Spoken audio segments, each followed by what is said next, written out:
I thought it was just playful teasing, something couples laugh about and forget. I never imagined it would end with my boyfriend packing my bags and dumping me on his best friend's porch like an unwanted delivery for telling I liked his friend. It was a Thursday night in late September, and we were at Murphy's Tavern. Tyler, my boyfriend of 3 years, was there with his usual crew. His best friend Jake, his college buddy Marcus, and 2 guys from his softball team. I'd been dating Tyler since we met at a friend's housewarming party, and I'd gotten pretty comfortable with his friend group over the years. They were good guys, the kind who'd help you move furniture on a Saturday and never ask for anything in return.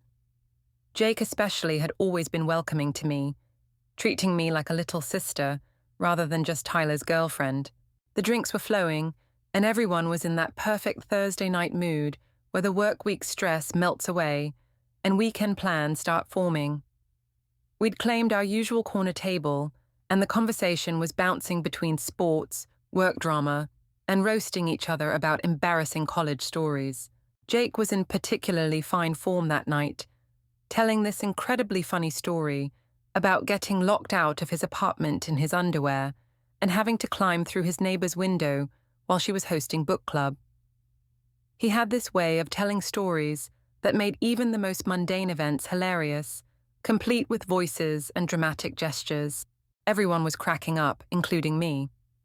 Jake had always been the entertainer of the group, the one who could make anyone laugh even on their worst day. He was also, if I'm being completely honest, pretty attractive. Tall, athletic build from years of playing baseball, with this easy smile that made him instantly likable. I'd never really thought about it before that night, but sitting there listening to him be funny and charming, something clicked in my alcohol-loosened brain. Maybe it was the way the dim bar lighting hit his face, or how confident he looked while everyone hung on his every word, but I found myself really noticing him for the first time. That should have been my warning to keep my mouth shut. Instead, feeling tipsy and emboldened by the laughter and the relaxed atmosphere, I decided to share this observation with the entire table. In what I thought was a moment of playful honesty, I looked directly at Jake and delivered the line that would destroy my relationship. I said that honestly, if I wasn't with Tyler, Jake would totally be my fantasy guy. The words came out smooth and confident, like I was sharing some amusing insight that everyone would find entertaining. The reaction was immediate and devastating. The entire table went silent in a way that made my stomach drop. The easy laughter that had been filling our corner of the bar just stopped. Jake's expression shifted from amused storyteller to shocked and uncomfortable, his smile fading as he processed what I'd just said. He gave this nervous chuckle and looked anywhere except at Tyler or me. Marcus coughed and suddenly found his beer bottle fascinating. The 2 softball guys exchanged glances that clearly said, "Did she really just say that?" One of them actually checked his phone like he'd suddenly received an urgent message that required his immediate attention. And Tyler went completely still, his jaw visibly clenched, and I watched his face cycle through several emotions: confusion, hurt, anger, and finally settling on this cold, controlled expression that I'd never seen before. He forced out this laugh that sounded nothing like his real laugh and took a long drink of his beer. I immediately realized I'd crossed a line, but instead of apologizing or trying to fix it, I doubled down in the worst possible way. I waved my hand dismissively and told everyone to relax, that I was just kidding around. I even laughed again, trying to recapture that moment of group hilarity that had been flowing so easily just seconds before. But the damage was done. The comfortable dynamic at our table had shattered like glass, and no amount of backtracking was going to put it back together. Jake cleared his throat and tried to change the subject, asking Marcus about some work project in a voice that was clearly forced. The conversation limped along for another hour, but it felt artificial and strained. Everyone was trying too hard to act normal, and the effort just made everything more uncomfortable. Tyler barely spoke for the rest of the evening. When people tried to include him in conversation, he'd respond with one-word answers or grunt acknowledgements. He wasn't openly angry or dramatic about it, which somehow made it worse. It was like I'd flipped a switch and turned off his personality. We left the bar earlier than usual, with everyone making excuses about early morning meetings or other commitments. Jake gave me this awkward half-hug goodbye that felt nothing like his usual warm farewells, and I could see the question in his eyes. Why had I put him in that position? The drive home was silent, except for the radio playing some late-night soft rock that felt inappropriately cheerful given the tension in the car. Tyler stared straight ahead at the road, his hands gripping the steering wheel with unnecessary force. Every attempt I made at conversation was met with short responses or complete silence. When we got back to our apartment, the place we'd been sharing for the past year, I tried to address what had happened. I asked Tyler if he was upset about my comment, and he just said he was tired and wanted to go to bed. He didn't seem angry exactly, just distant in a way that made me feel like I was talking to a stranger. I figured he'd get over it by morning. Tyler had never been one to hold grudges, and we'd weathered disagreements before. I thought this would just be another bump that we'd work through and eventually laugh about. My name's Zoe, I'm 28, and I've always thought being blunt made me funny, maybe even bold. Turns out it makes me stupid. Tyler and I had what I considered a solid relationship built on honesty and being able to joke around with each other. We'd met at a friend's housewarming party 3 years ago and had clicked immediately over our shared love of terrible reality TV shows and our mutual inability to keep plants alive. He was different from guys I'd dated before, more stable, more reliable, more genuinely kind. Where my previous boyfriends had been dramatic and unpredictable, Tyler was steady and consistent. He remembered important dates, never made me guess what he was thinking, and treated me like a genuine partner rather than just someone he was dating. We'd moved in together after 2 years, and everything had seemed to be progressing naturally towards something permanent. We talked about getting married someday, maybe buying a house, all the normal relationship milestone conversations that couples have when things are going well. But maybe I'd gotten too comfortable with that stability. Maybe I'd started to take his patience and understanding for granted, assuming that I could say whatever popped into my head without consequences. I'd always prided myself on being direct and honest, on not playing games or filtering my thoughts the way some women did. Tyler had always seemed to appreciate that about me, laughing at my observations and encouraging me to speak my mind even when other people might find it too much. But the morning after the bar incident, something had fundamentally changed between us. Tyler was different in a way I'd never experienced before. He wasn't openly hostile or confrontational, but there was this underlying coldness that hadn't been there before. He'd make coffee for himself but not offer me any. He'd respond to my questions with minimal answers and avoid making eye contact. The worst part was the sarcastic comments that started creeping into every conversation. When I mentioned getting a text from a coworker, he'd say something like, "Maybe your fantasy guy will text you back." When I complained about being tired, he'd suggest maybe I was staying up too late thinking about other people. Each comment was small enough that I couldn't really call him out on it without seeming overly sensitive. But together, they created this constant atmosphere of passive-aggressive tension that made me feel like I was walking on eggshells in my own home. I tried to lighten the mood with jokes and playful banter, but his responses were consistently cold and short. Where he used to laugh at my observations or play along with my teasing, now he'd just nod or make some cutting remark that left me feeling foolish for even trying. The weekend after the bar incident was particularly uncomfortable. Tyler spent most of Saturday in our garage, claiming he was fixing stuff and organizing his tools. I could hear him moving things around out there for hours, but when I offered to help or even just keep him company, he said he preferred to work alone. Sunday was more of the same. He was physically present but emotionally somewhere else entirely, going through the motions of our usual routine without really engaging. When I suggested we watch a movie together, he said he had other things to do and disappeared back into the garage. I started to worry that maybe I'd hurt him more deeply than I realized, but every time I tried to bring up what had happened at the bar, he'd dismiss it or say everything was fine. He wasn't willing to have the conversation that might actually resolve the tension between us. By the following weekend, I was starting to feel genuinely anxious about the state of our relationship.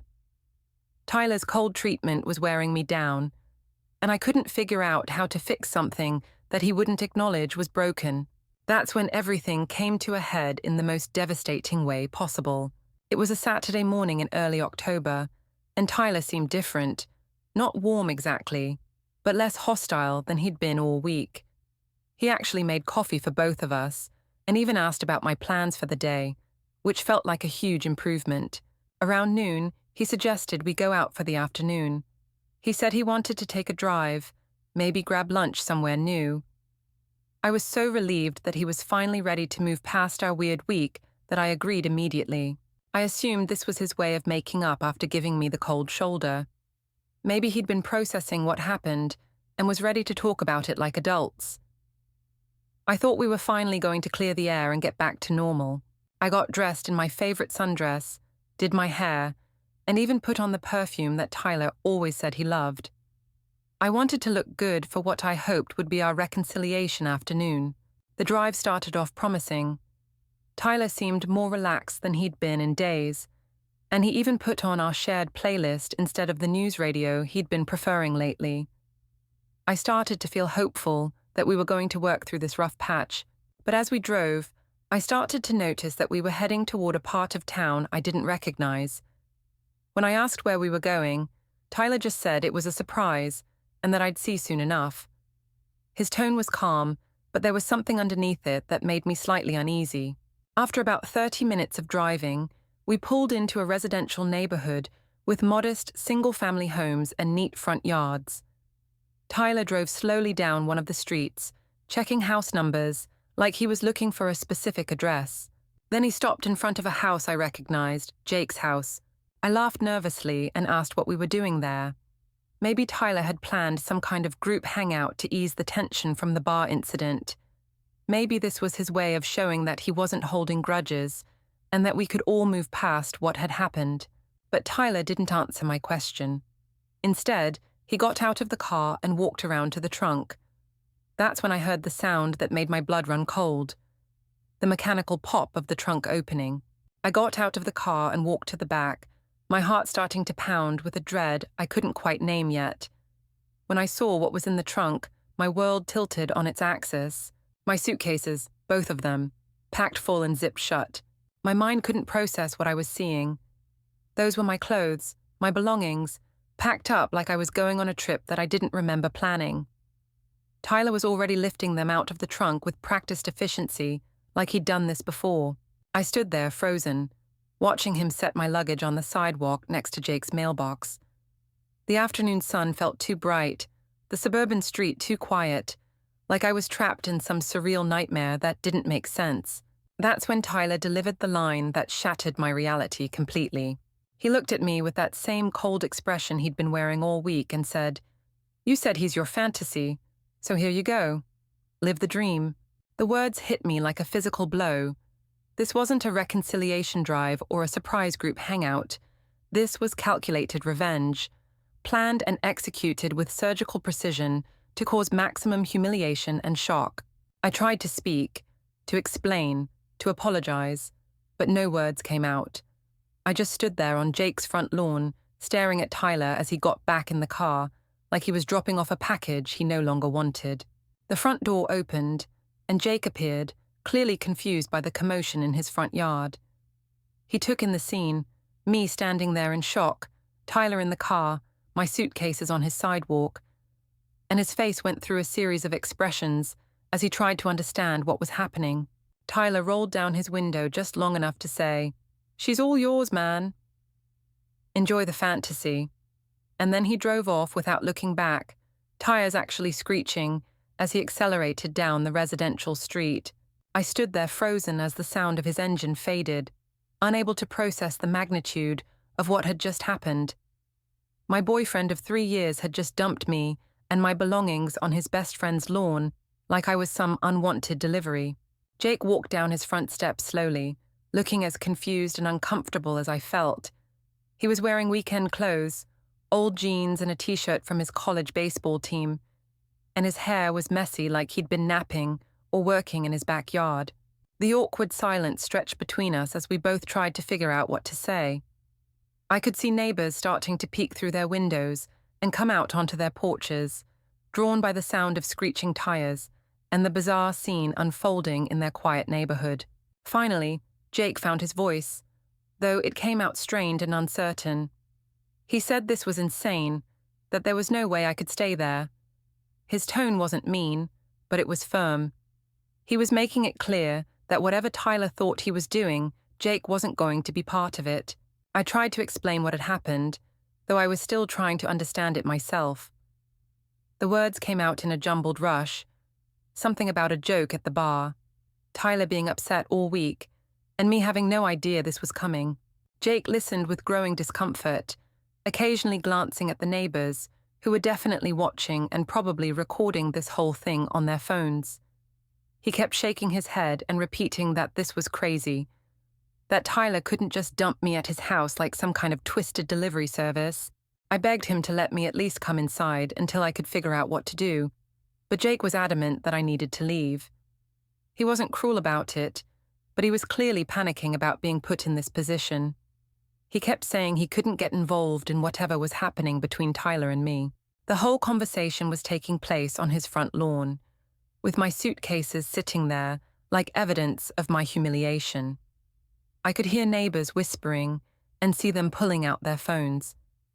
This private relationship disaster was becoming a public spectacle, and there was nothing I could do to stop it.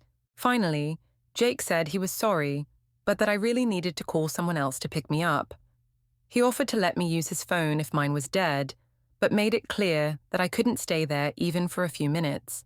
I ended up calling a rideshare through my app, my hands shaking so badly I could barely type in Jake's address. The wait for the car felt eternal, standing there on the sidewalk with my luggage, while neighbors continued to stare and whisper. When the Uber finally arrived, the driver took one look at me with my suitcases and my tear-stained face and asked if I was okay. I couldn't even answer him properly, just gave him my friend Sarah's address and sat in silence during the 20-minute ride across town. The humiliation was complete and devastating. Not only had Tyler ended our 3-year relationship in the cruelest way possible, he'd done it in front of strangers and made Jake an unwilling participant in my public embarrassment. But the social media fallout was somehow even worse than the actual incident. By that evening, Tyler had posted a cryptic message on Instagram that made my stomach sink when I saw it. The post was a photo of him at some bar, looking relaxed and happy, with a caption that read, "Sometimes you just have to let fantasies become reality. Good luck, Zoe." Within hours, our mutual friends had screenshotted the post, and it was making rounds in group chats. People who had been at Murphy's the night I made my stupid comment were putting 2 and 2 together, and suddenly, everyone knew exactly what had happened. The story spread through our social circle like wildfire, with details getting more exaggerated with each telling. I heard through friends that people were calling it everything from savage to psychotic, but there was definitely a current of amusement running through the reactions. Some people thought Tyler had gone too far, but others seemed to think I'd gotten what I deserved for making such an inappropriate comment in the first place. The general consensus seemed to be that we were both wrong, but that Tyler's revenge had been more creative and therefore more entertaining. I became that girl whose relationship drama everyone was talking about, whose private humiliation had become public entertainment. Friends were sending me screenshots of conversations where people were dissecting what had happened and debating whether Tyler's response was justified. The worst part was that I couldn't even defend myself properly because I knew I'd started it. My stupid comment about Jake being my fantasy had triggered this whole disaster, so any attempt to claim I was the victim just made me look more foolish. I ended up crashing on Sarah's couch for 2 weeks while I figured out my next move. She was supportive but clearly uncomfortable with the drama I'd brought into her life. Her roommates kept asking questions about what had happened, and I could tell they'd all been discussing it when I wasn't around. Those 2 weeks were some of the lowest of my life. I had to find a new apartment, figure out how to replace all the shared belongings Tyler had kept, and deal with the social fallout of our explosive breakup. Every day brought new reminders of how completely I'd destroyed my stable, happy life with one careless comment. The reflection period was brutal. Sitting on Sarah's couch night after night, I had nothing to do but replay every moment of that Thursday night at Murphy's and think about all the different ways I could have handled it better. I thought I was being funny, maybe even charmingly honest in that way that some people find attractive. Instead, I'd been thoughtless and hurtful, making a comment that attacked Tyler's masculinity and security in our relationship in front of his best friend and closest social circle. I'd essentially told my boyfriend that I was attracted to his best friend, and I'd done it publicly while we were all supposed to be having a good time together. No amount of claiming it was just a joke could undo the damage of that moment, but Tyler's response had been calculated and cruel in ways that went far beyond what my comment deserved. He'd spent a week planning the perfect revenge while pretending everything was fine, and then executed it in the most humiliating way possible. The final gut punch came about a month later, when I saw a post that made me realize just how thoroughly Tyler had moved on from our relationship. It was a photo of Tyler and Jake at some sports bar, both of them laughing and raising their beers in a toast. They looked genuinely happy and relaxed, like nothing had ever happened between any of us. The caption read, "No fantasies here. Just freedom." The implication was clear. Tyler and Jake had worked through whatever awkwardness my comment had created, and they were back to being best friends. Meanwhile, I was still picking up the pieces of the life I'd destroyed with one thoughtless moment. Looking at that photo, I realized that Tyler's revenge hadn't just been about ending our relationship. It had been about completely removing me from his social circle while preserving all his own friendships and connections. He'd made me the problem that needed to be eliminated, and he'd done it so effectively that life went on without me like I'd never been there at all. 6 months later, I'm still rebuilding my life from scratch. I found a small apartment across town, far enough away that I don't have to worry about running into Tyler or Jake or any of their friends. I've started over with a new social circle, people who don't know about my spectacular relationship failure. I learned that words have consequences that can't always be predicted or controlled. I learned that even people who seem patient and forgiving have breaking points, and that crossing certain lines can trigger responses you never saw coming. But mostly I learned that some mistakes don't just end relationships. They destroy them so completely that there's no possibility of repair or reconciliation. Tyler didn't just break up with me. He erased me from his life and made sure I understood exactly how replaceable I was. The fantasy comment that I thought was harmless flirtation turned out to be the sentence that ended everything I'd built with someone I genuinely loved. 3 years of shared memories, future plans, and daily intimacy, all destroyed by 15 seconds of poor judgment and alcohol-fueled honesty. I said his best friend was my fantasy.